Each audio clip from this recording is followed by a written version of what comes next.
또 다른 쟁점은 당시 기사를 썼던 조선일보 기자가 과연 현장에 가서 취재를 했느냐는 것입니다. 기사가 장문이라고 주장하는 측은 먼저 조선일보 기사에서 나온 승복군의 살해 장소에 대해 의혹을 제기했습니다. 사건 발생 이틀 뒤인 1968년 12월 11일자 조선일보는 승복군의 가족이 잔혹하게 살해된 당시 상황을 생생하게 전하면서 승복군과 가족들이 마당으로 끌려나와 처참하게 살해됐다고 보도했습니다.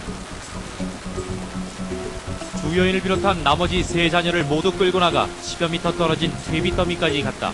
공비들은 자식들이 보는 앞에서 벽돌만한 돌멩이로 어머니 주 여인의 머리를 여러 차례 내리쳐 현장에서 숨지게 했으며 승복 어린이에게는 입버릇을 고쳐주어야겠다면서 양손가락을 입속에 넣어 찢은 다음 돌로 내리쳐 죽였다.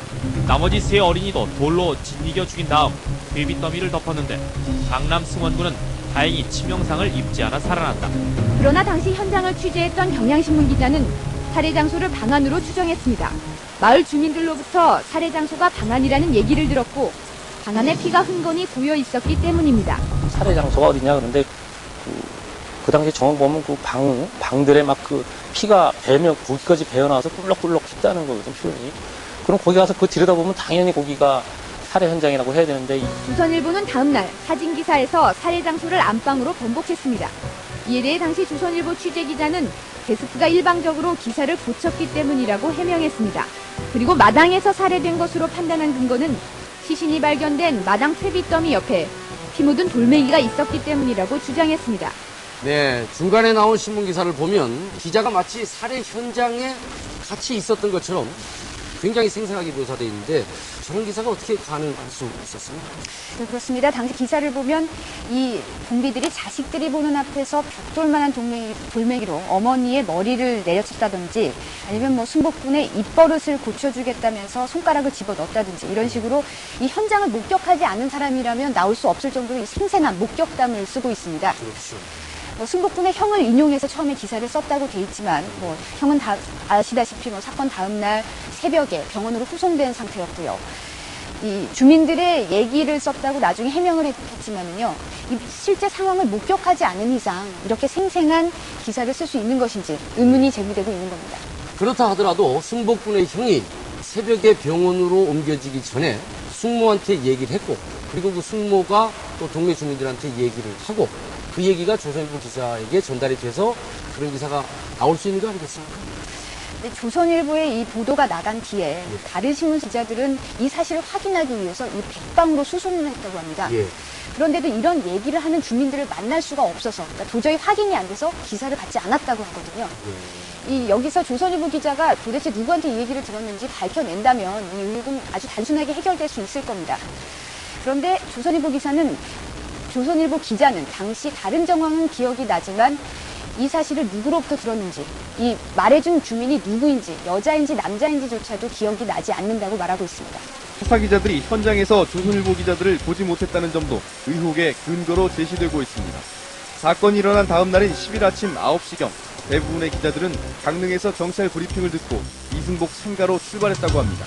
그런데 경향신문 기자들은 새벽 7시경에 이승복 일가의 학살 소식을 입수해 다른 기자들보다 이른 시각인 11시경에 사건 현장에 도착했다고 주장했습니다. 먼저 갔다고. 10시 50분 할 거예요. 그때 현장 도착했을 때요. 그 상황이 어떤 상황이었습니까? 동네 분들 대표나 계시고 예? 엉망으로 돼 있었죠. 시신은 어떤 상태예요? 시신도 못 봤어요. 시신이 그게 없었습니까? 네, 우리만 제일 먼저 간 걸로 알고 대충 했다고 빨리 빠져나왔거든요. 약 12시경에 취재와 사진 촬영을 마치고 이승복 상가를 나온 경향신문 기자들은 12시 30분경에 돌아오는 길에서 취재를 하러 오는 다른 기자들을 만났다고 하는데 조선일보 기자들의 모습은 보지 못했다고 밝혔습니다. 대한일보나 동아일보 이런 데 갔는데 이 조선일보 기자 봤다는 사람 아무도 없어요. 똑같이 출발했는데 강릉에서. 물론 경향신문은 더 일찍 갔어요, 새벽에. 조선일보 측은 현장 취재를 했다는 결정적 증거로 당시 조선일보 사진기자가 찍었다는 15장의 사건 현장 사진과 필름을 제시했습니다. 그런데 이 15장의 사진 가운데 6장의 사진에는 경향신문 취재기자가 찍힌 것으로 확인됐습니다. 만일 이 사진을 조선일보 사진기자가 찍었다면 사건 현장에서 전부터 알고 지내던 두 신문사 기자들이 함께 취재하고 있었다는 얘기가 됩니다. 하지만 양사 취재 기자들은 현장에서 서로 만나지 못했다고 진술하고 있습니다. 조선일보가 제출한 사진 15장에는 승복군과 가족 시신을 찍은 것이 한 장도 없었습니다. 만일 조선일보가 입이 찢겨있는 승복군의 시신을 사진 찍어 공개했다면 기사의 신빙성을 증명할 수 있었을 겁니다. 그런데 당시 조선일보 취재기자는 옥수수 더미 속에 시신이 있었지만 시신에 대한 모독이라고 생각해 사진을 찍지 않았다고 말하고 있습니다. 비슷한 시각 현장에서 취재했던 경향신문 등 타사 기자들은 현장에 시신이 없어 사진을 찍지 못했다고 말하고 있습니다. 이승복 기념관에 걸려있는 승복군의 시신 사진은 당시 군수사기관의 요청을 받은 한 사진관 주인이 촬영한 겁니다. 그 마당에다 멍서 그걸로 마당에다 머리를 덮어놨더라고. 이게 뭐냐고 내가 그게 시체라고 그러더라고. 명쾌하게 풀리지 않은 의혹에 대해 당시 기사를 썼던 조선일보 취재기자를 직접 만나 확인하고자 했지만 그는 현재 소송이 계속 진행되고 있는 만큼 입장을 밝히는 것이 적절치 않다고 말했습니다.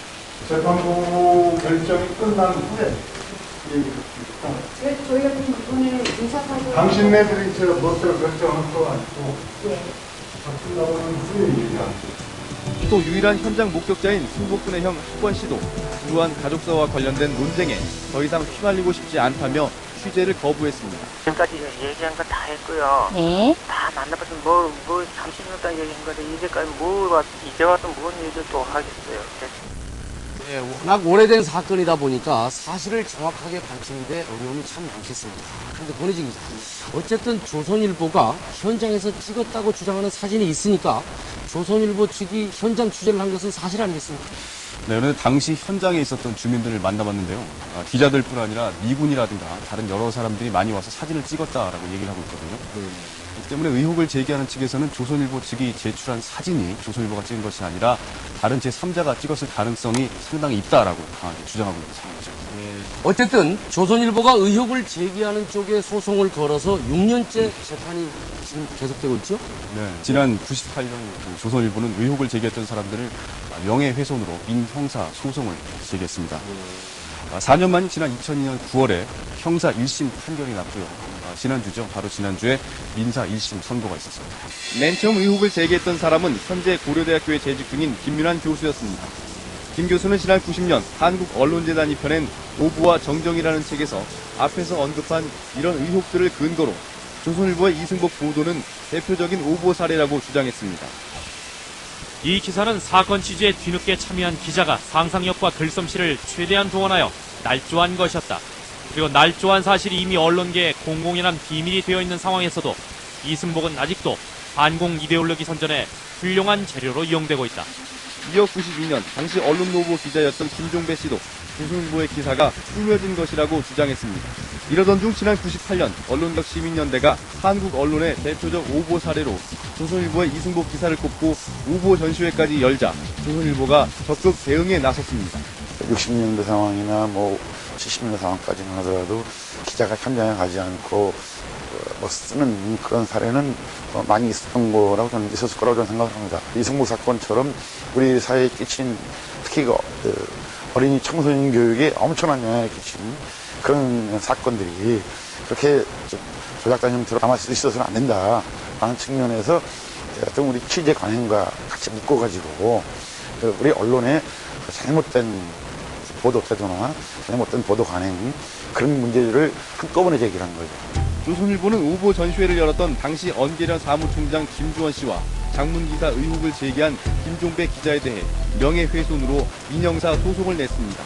지난 2002년 형사 1심 재판부는 논란의 핵심 쟁점이었던 공산당이 싫어요라고 말한 사실 그리고 조선일보 기자들이 현장 취재한 사실들을 인정하고 두 명의 피고인에게 각각 징역 6월과 10월의 실형을 선고했습니다. 그러나 지난 16일 민사 1심 재판부는 각각 1억 원씩의 손해배상금을 요구하는 조선일보 측의 청구를 기각했습니다. 재판부는 공산당이 싫어요라고 말한 사실과 조선일보의 현장 취재 사실을 인정하면서도 피고인들이 확인한 자료를 근거로 조선일보 기사가 허위라는 의혹을 가질 만한 충분한 이유가 있다고 판시했습니다. 무엇보다 언론사가 비판자로서의 언론 자유를 폭넓게 누리고 있는 만큼 언론사에 대한 비판 역시 폭넓게 수용해야 한다고 지적했습니다. 이에 대해 조선일보 측은 허위 사실을 근거로 한 무책임한 폭로가 언론 자유라는 명목으로 일상화되는 시대가 오지 않을까 하는 우려에서 항소를 하겠다고 밝혔습니다.